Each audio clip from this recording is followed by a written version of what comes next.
주 예수 그리스도로부터 은혜와 평강이 함께 하시기를 축원합니다. 오늘은 빌립보서 3장 7절에서 12절 말씀을 봉독합니다. 그러나 무엇이든지 내게 유익하였던 것을 내가 그리스도를 위하여 다 해로 여길 뿐더러 또한 모든 것을 해로 여김은 내 주 그리스도 예수를 아는 지식이 가장 고상하기 때문이라. 내가 그를 위하여 모든 것을 잃어버리고 배설물로 여김은 그리스도를 얻고 그 안에서 발견되려 함이니 내가 가진 의는 율법에서 난 것이 아니요 오직 그리스도로 믿음으로 말미암은 것이니 그 믿음으로 하나님께로부터 난 의라. 내가 그리스도와 그 부활의 권능과 그 고난의 참여함을 알고자 하여 그의 죽으심을 본받아 어떻게 해서든지 죽은 자 가운데서 부활에 이르려 하느니 내가 이미 얻었다 함도 아니요 온전히 이루었다 함도 아니라 오직 내가 그리스도 예수께 잡힌 바 된 그것을 잡으라고 달려가노라 라고 하는 말씀을 가지고 부활 신앙의 삶이라고 하는 주제로 말씀 드리려고 하는 것입니다. 불란서 어느 시골 작은 성당 경내에 묘지가 있는데 어느 모비에 아프레셀라라고 3번이나 글자가 적혀져 있습니다. 여기에는 특별한 유래가 있습니다. 어느 시골 청년이 법학을 공부하여 훌륭한 법조인이 되겠다는 꿈을 가지고 파리로 올라왔습니다. 법과대학을 입학하여 아르바이트를 하면서 열심히 공부를 하는데 그런데 마지막 학기에는 그만 등록금이 마련이 안 돼요. 그래서 어느 성당을 찾아가서 신부님에게 학비 사정을 얘기했더니 그러냐고, 그러지 않아도 조금 전에 어느 분이 귀한 일에 써달라고 나한테 돈을 맡기고 갔는데 아마 하나님께서 당신을 위해 준비한 것 같으니 가지고 가라고 하면서 돈 한 뭉치를 건네줍니다. 이 청년은 너무나 고맙고 기뻐서 감사의 인사를 하고 나갔는데 신부가 잠깐 하더니 청년을 다시 불러요. 그래서 신부가 청년에게 묻기를 그 돈 가지고 무엇을 하려고 하느냐 물으니까 학교에 등록금을 내가지고 법학 공부를 열심히 해서 법학대학을 졸업하겠습니다. 그리고 내가 변호사가 되어서 억울하고 가난한 자를 돕는 사람이 되겠습니다. 그랬더니 신부가 하는 말이 그 다음에라고 하는 말이 불란서 말로 아프레셀라가 그 다음에는 하는 그 말이 옳시다. 그 다음에는 했더니 이제 결혼해야죠. 아프레셀라. 그 다음에는 돈을 벌어야죠. 아프레셀라. 그 다음에는 아내와 세계 일주를 하겠습니다. 아프레셀라. 그 다음엔 뭘 하겠느냐요. 가만히 있는 청년에게 신부가 엄숙한 어조로 그 다음에는 자너도 죽어야지. 잘 가게. 그 청년은 돈을 받아가지고 나오면서 머리에 자꾸 아프레셀라가 들려오더라는 거예요. 그래서 이 청년은 이 돈을 성당에다가 다 바치고 그는 수도사가 되어 신부가 되었습니다. 그가 한평생 좌우명으로 암송한 말이 아프레셀라였습니다. 그 후 그가 죽은 다음에 그 모비에다가 아프레셀라라고 글씨가 쓰여지게 되었다고 하는 것입니다. 여러분, 이 이야기를 생각하면서 예수님의 말씀을 좀 생각해 보십시다. 부자와 거지 나사로 이야기가 있습니다. 부자는 세상적으로 아주 행복한 사람이었습니다. 그러나 부자는 행복한 사람이기 때문에 부정부패했다는 말도 없습니다. 악한 사람이라고 평판한 적도 없습니다. 그러나 부잣집 앞에는 거지 나사로가 부자의 상에서 떨어지는 부스러기를 주워 먹고 살았습니다. 세월은 흘러서 두 사람이 다 죽었습니다. 부자는 지옥으로 가고 나사로는 아브라함 품에 천국에 갔습니다. 예수님은 이 두 사람을 놓고 어느 쪽이 복된 사람이냐? 세상에서 잘 살고 오래 산다고 야단하지만 오래 살아서 여러 사람을 괴롭히면 그 무슨 의미가 있겠습니까? 건강하게 살고 보람 있는 일을 살면서 살아야 된다는 거예요. 무작정 오래 산다고 하는 게 좋은 것은 아니라는 것입니다. 결론적으로 말하면 천당에 가면 복된 사람이고 지옥에 가면 불행한 사람이라고 하는 것입니다. 예수님은 이렇게 성경은 구별하고 있습니다. 오늘 우리는 무엇을 생각하고 있습니다? 천당길 가고 소망 중에 사는 사람은 복된 사람입니다. 그저 오래만 살려고 몸부림을 치는데 그것은 행복이 아니라고 하는 것입니다. 그 다음을 생각하는 것이 인간입니다. 결혼하는 신랑 신부가 결혼한 다음에는 자녀를 낳고 그 다음은 키우느라고 수고하고 그 다음은 늙어 할아버지 할머니가 되는데 그때 후손들로 하여금 어떤 말을 듣기를 원하는가, 이런 것 좀 생각하고 결혼도 시작해야 돼야 되지 않겠습니까? 왜 그대로 될 것이니까요. 그 다음을 모르는 사람은 없지만 그 다음을 합당하게 사는 것을 모르는 사람이 그렇게 많다는 거예요. 죽음을 생각하고 살면 진리올시다. 죽은 다음을 생각하는 것이 종교올시다.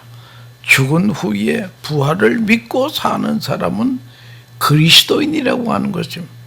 부활의 약속을 믿고 부활의 소망 중에 즐거워하는 사람, 그 사람이 그리스도인이라고 하는 것입니다.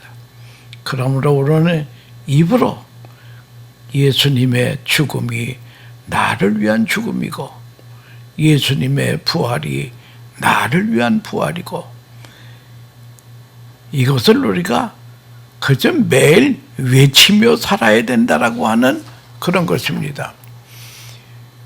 미국의 National Association for Mental Health라고 하는 정신건강협회라는 단체가 있습니다.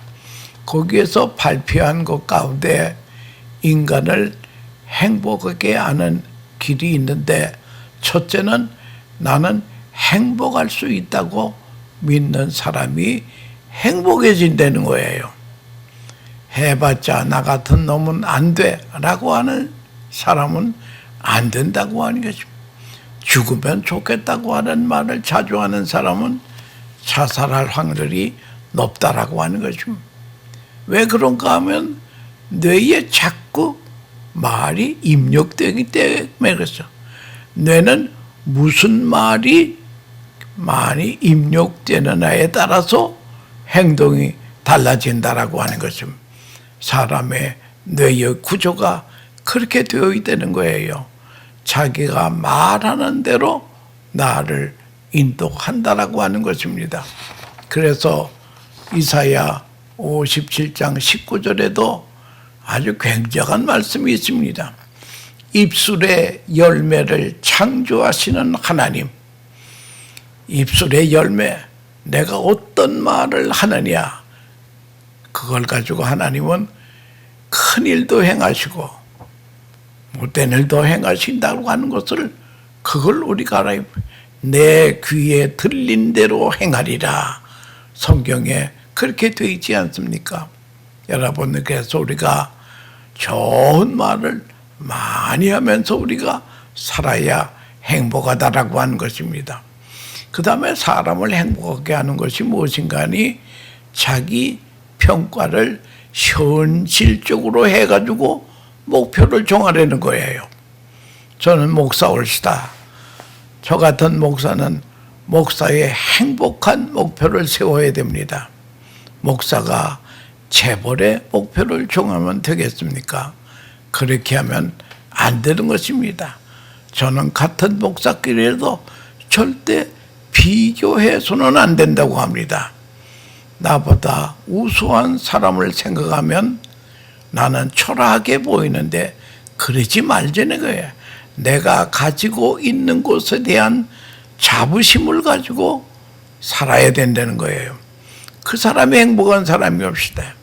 남의 부인이 아무리 예뻐봤자 내 아내만 못하다고 하는 것입니다. 이것을 자유함이라고 합니다. 자유함이 없는 사람은 별것 다 마련해 주어도 불행하다고 하는 것입니다. 교인도 마찬가지입니다. 내가 다니는 교회가 참 행복한 교회다. 그 사람은 행복합니다. 그런데 항상 다른 교회의 우수한 점을 비교하면서 불평하는 교인이 많습니다. 그런 사람은 어떤 교회를 가도 또 불평한 사람이라고 하는 것입니다. 내가 가지고 있는 것에 대한 자유함을 누릴 수 있는 능력이 우리에게 있어야 된다라고 하는 것입니다. 우리는 생명의 신비를 잘 알아야 됩니다. 생명에는 식물적 생명이 있습니다. 식물적 생명이 있는데 이 식물적 생명이라는 게 또 아주 신비스럽습니다. 겨울에 꽝꽝 얼어붙은 땅에서 봄이 되면 생명의 싹이 나옵니다. 다 죽은 고목에서 생명이 살아납니다. 생명이란 대단한 것입니다. 생명은 그냥 사는 것이 아니라 죽어야 산다는 거예요. 그래서 예수님께서 말씀하시기를 밀알 하나가 땅에 들어가 죽지 아니하면 하나님 그대로 있고 죽으면 많은 열매를 맺느니라고 주님이 말씀하시지 않았습니까? 오래전에 타임즈 기사에 난 이야기인데요.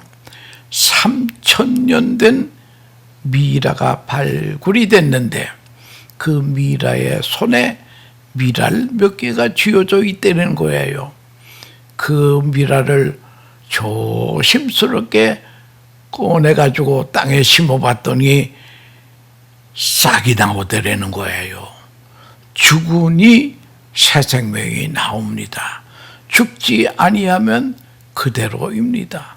죽어야 생명이라는 신비가 아주 중요합니다.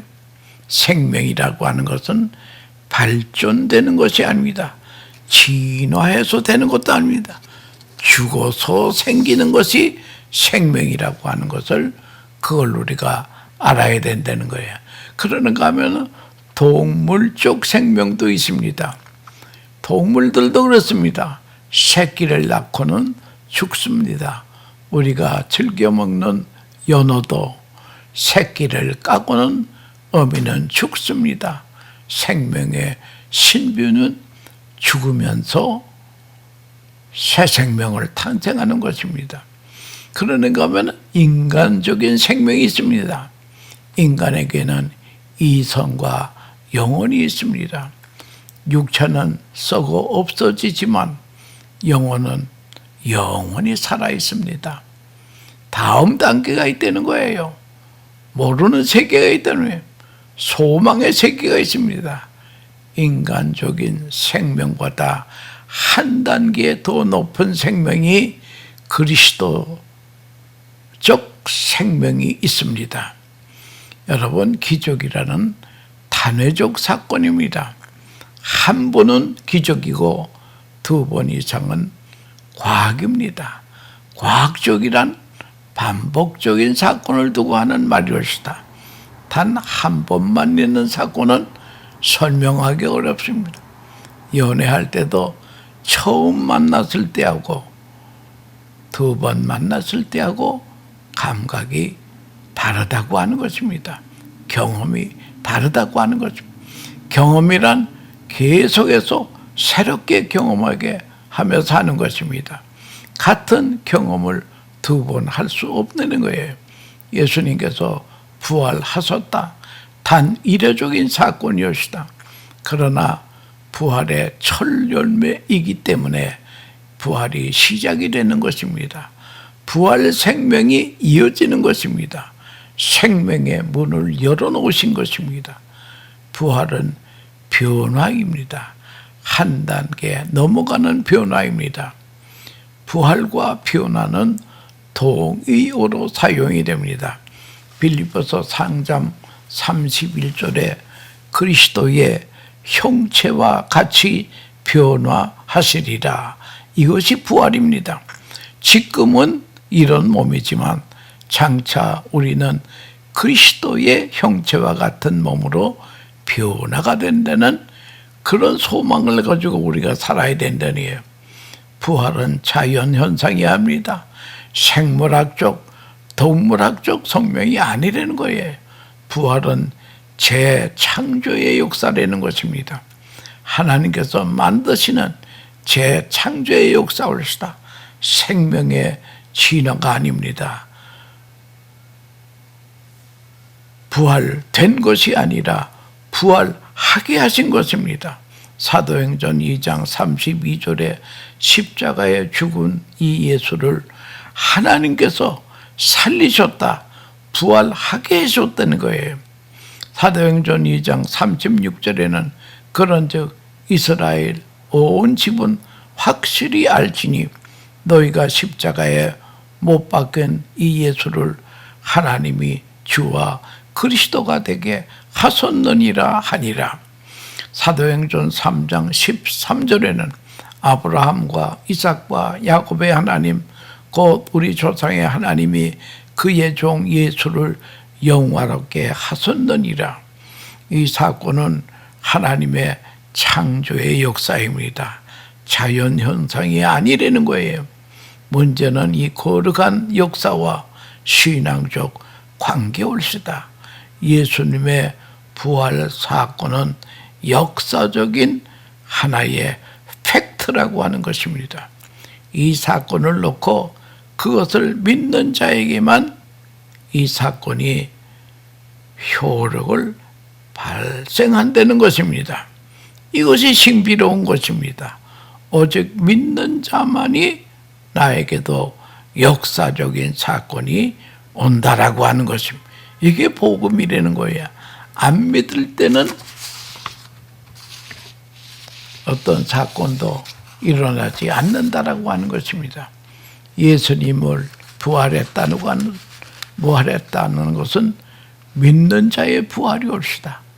바울은 죽으심을 본받아. 이 본받아라고 하는 말은 예수님이 죽음이 내 죽음이고 예수님의 부활이 내 부활이고 예수님의 승천이 나를 위한 승천이고 예수님의 재림도 나를 위해 주님이 재림하신다. 이것이 바로 그리스도 안에 사는 우리의 신앙이라고 하는 것이며 부활 신앙을 체험하고 믿고 알기 위해서는 그리스도의 죽으심을 알아야 됩니다. 예수님이 왜 죽으셨나를 확실히 알아야 됩니다. 주님이 십자가를 지실 때에 나는 아버지께로 가노라. 십자가의 신비를 믿으면 부활은 자연히 믿어지게 되는 것입니다. 어찌하든지 죽으심을 본받아 부활에 이르러 하노라. 그리스도적 죽음이 연합할 때에 그리스도의 부활은 자연스럽게 신앙사건으로 다가오게 된다라고 하는 것입니다. 그리고 우리는 생명을 걸고 주님의 부활의 증인이 될 수가 있다라고 하는 것입니다. 고난도 핍박도 즐겁게 이길 수 있습니다. 스데반 집사가 돌에 맞아 죽습니다. 돌에 맞아 순교합니다. 순교하는 순간 그의 얼굴이 환해졌습니다. 그 얼굴의 모습을 성경은 천사의 얼굴 같더라 그랬습니다. 왜 그렇습니까? 그 앞에 그리스도가 보입니다. 인자가 하나님 우편에 서신 것을 보노라. 이 주님을 볼 때에 순교가 억울하지도 않고 괴롭지도 않다라고 하는 거죠. 도리어 감사하다라고 하는 것입니다. 이제 주님을 바라보는 순간 저들의 죄를 용서해 주세요. 돌을 던지는 저들의 죄를 용서해 주세요. 이런 말을 할 수가 있다라고 하는 것. 스데반은 우리의 믿음의 사표가 되는 것입니다. 옛날 인도의 성자 산다싱이 영국을 방문했을 때에 많은 신학자들이 물어보았습니다. 당신은 조상 쪽부터 내려오는 힌두교 교인인데 어떻게 개종해서 예수를 믿게 되었소? 할 때에 산다싱이 유명한 말을 합니다. 예수 부활 때문입니다. 기독교는 부활의 종교라고 하는 것입니다. 여러분, 다른 종교들은 종교를 시작한 사람의 무덤이 크게 만들어 놓고 그를 따르던 신자들이 그 무덤을 순례합니다. 메카에 가면 마호메트의 무덤이 있지 않습니까? 그런데 우리 기독교는 순례할 무덤이 없습니다. 왜냐하면 예수님은 부활하셨기 때문입니다. 기독교는 윤회 종교도 아니고 허무한 종교도 아니고 부활의 종교이기 때문입니다. 사도 바울의 귀중한 말씀을 그의 죽으심을 본받아 어떻게 해서든지 죽은 자 가운데서 부활에 이르러 하나님, 십자가의 죽음의 의미를 알면 자연히 부활의 소망 가운데 살게 된다라고 하는 것입니다. 그러면 우리는 천국 지향적인 이 세상을 살면서 우리는 행복하게 살 수 있다라고 하는 것입니다. 이것이 바로 기독교의 본질이라 하는 것을 알고 우리는 주님의 십자가의 죽음이 내 죽음이요 주님의 부활이 나의 부활이요 우리가 예수를 구주로 믿을 때에 죄에는 죽고 의에는 살고 그리스도와 연합한 자가 되는 놀라운 은혜를 받는다라고 하는 것을 기억하면서 이 신앙을 외치고 전하는 하나님의 복된 성도들 되시기를 축원합니다. 감사합니다.